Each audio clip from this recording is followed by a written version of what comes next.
If you ask a bunch of kids what they want to be when they grow up, I guarantee you half of them would say this profession. And even though we all couldn't be it, well, at least we can pretend to be so in video games. I am the Game Collector, and this is Second Opinion Games, and today I play some Firefighter video games.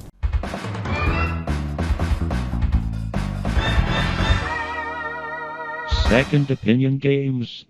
I guess we might as well start at the beginning with Fire Truck in the arcade in 1978. This is an incredibly cool arcade cabinet, even though it's played in black and white. Now, you do have two steering wheels here, but honestly, I don't think the back one does anything. I never personally played the game myself in the arcades, but I used to sit behind the steering wheel like one of those jerk kids with absolutely no money, pretending that I'm playing as hard as I could. But never actually got that quarter to play this one before it was removed from my local arcade. As a matter of fact, I do remember the buttons on the thing, and you could blast a horn, but it does absolutely nothing. Matter of fact, the only thing you could actually do in this game is drive from point A to... well, there is no point B. You just drive until time, or in this case, fuel, runs out, trying to avoid things like cars parked alongside the road and the side of the road itself. When you do, the screen will flash, giving you an instant seizure, having you seize up on the ground, where they then have to call paramedics and real firefighters to actually come and take you away. Or you just kept on playing the game because it was a lot of fun. It's really hard to describe exactly how hard it is to turn this fire truck. I'll just say slippery. And with all the oil barrels also being on the stage that you could slip over, yeah, this one is a lot of fun and extremely difficult, even if there is no fire to eventually make it to.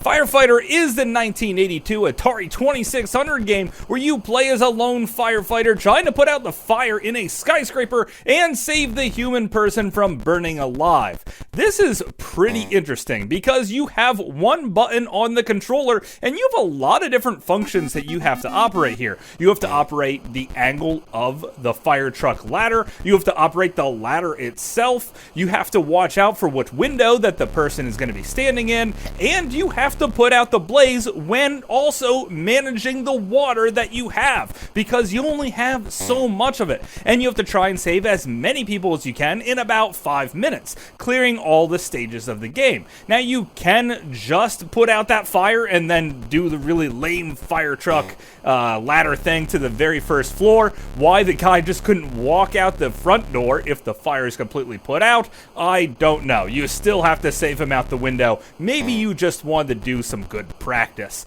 And it starts off relatively easy, but it won't be long before things get really intense, especially when you run out of the water. Then you're going to want to put your fire ladder at pretty close to the top floor and just wait for the guy to finally get to you, and just let the whole place burn up on fire. One of the coolest things about this game, though, is the sound quality. Now, of course, the Atari 2600 sound was garbage, but I really like the extra effort it took, because when there's just a little bit of fire, it's nice and quiet, and every time the fire gets bigger, the fire roars louder. And this is definitely something that draws you in, and it happens to be one of the best Atari 2600 games to date.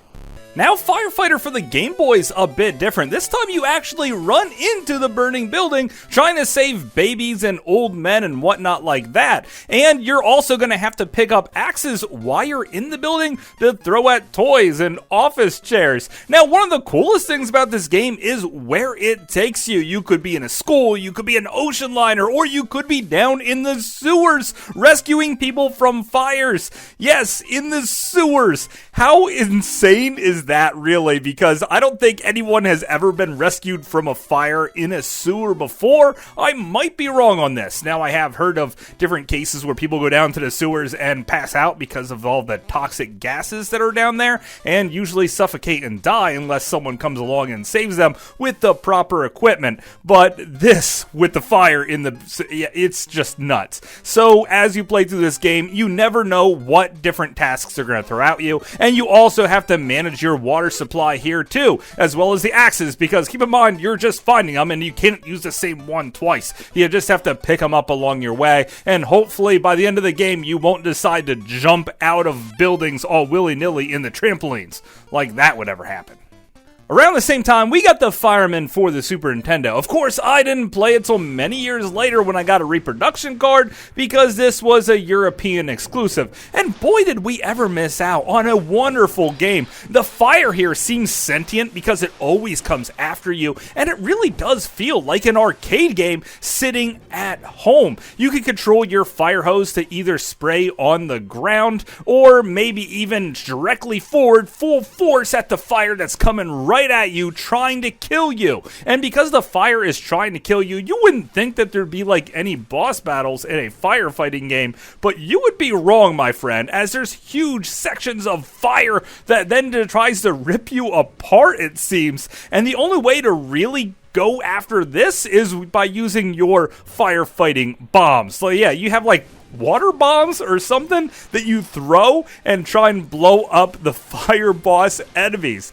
Talk about cool. The music here is also awesome, continuously keeping the pressure on you. There's also a story that you generally grow to care about, and the back and forth between all the people feels real and natural as you play through this huge game. I really like the smoke effects on top of it all, even though most of the time in levels where you can't see where you're going, I absolutely hate. You can lay on your belly and crawl around. That's kind of cool too, and it adds a little bit of trickery to the gameplay, maybe even a little bit of puzzle elements here and there, and this is one of the best experiences most people never got a chance to have on their Super Nintendo.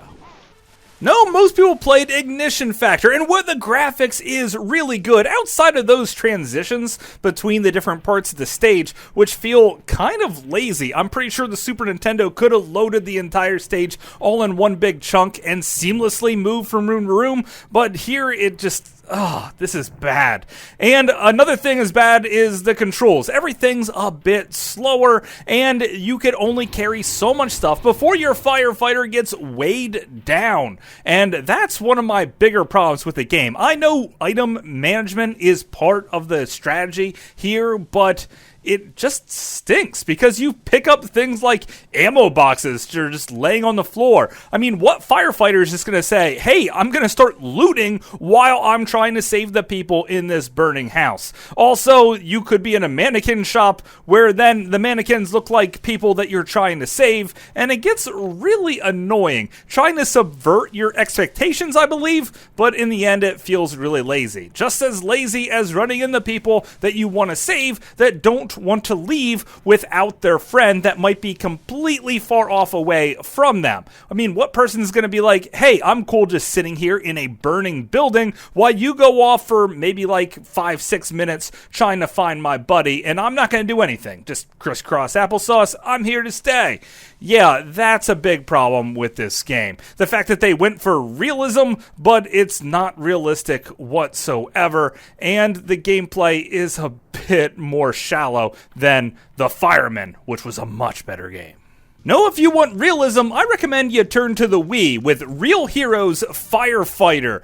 Believe it or not, this is a good Wiimote game for the Wii with motion controls. Things do get a little wonky here and there, but if you could look past the little flaws, well, then you're going to find yourself one of the best firefighters experiences ever. And it starts off with a training mission that seems to go on forever because there's actually a lot to teach you here. The Wiimote itself even helps you out with some of the voice that carries over from the Wiimote, giving you instructions on what to do next. You could have a fire hose, which you can control the way the hose sprays with even a super direct, intense thing, or maybe even a much lighter blast but carries a much bigger area. This is really the only flaw I have with the game, other than the occasional waggle controls, is the fact that The hose. Now, I can't even vacuum my house without getting snagged on like 20 different things, but this guy has an invisible fire hose that he could carry up multiple floors before he just runs out of hose,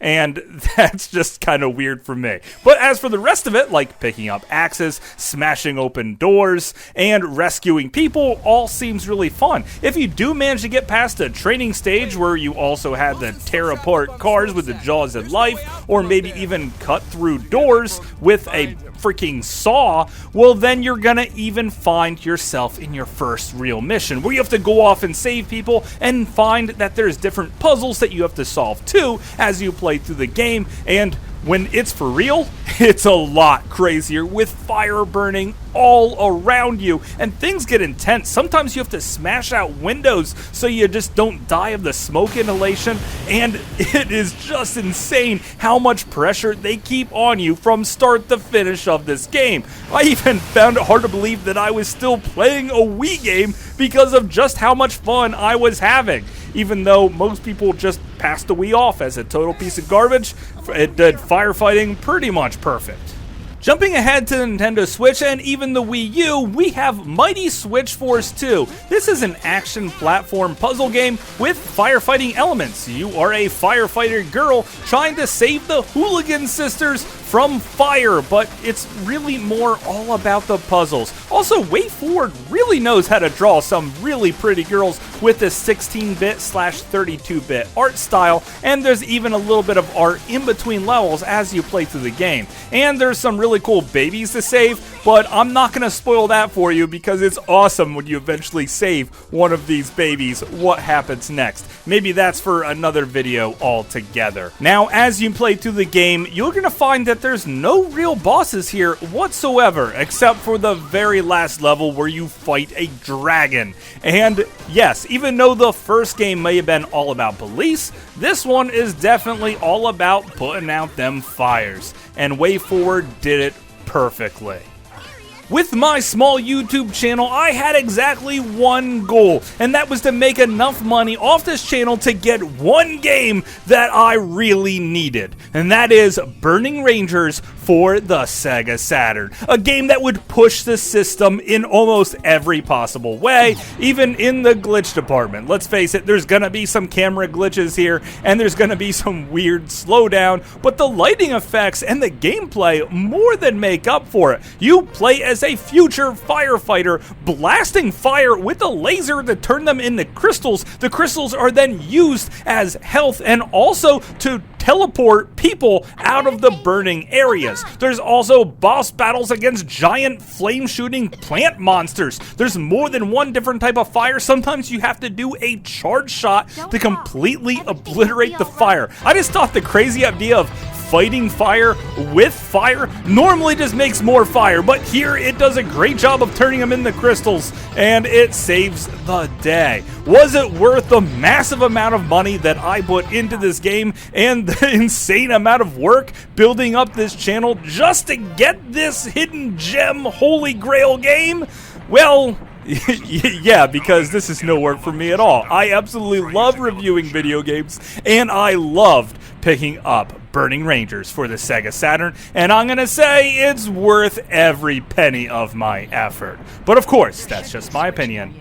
Thanks for watching.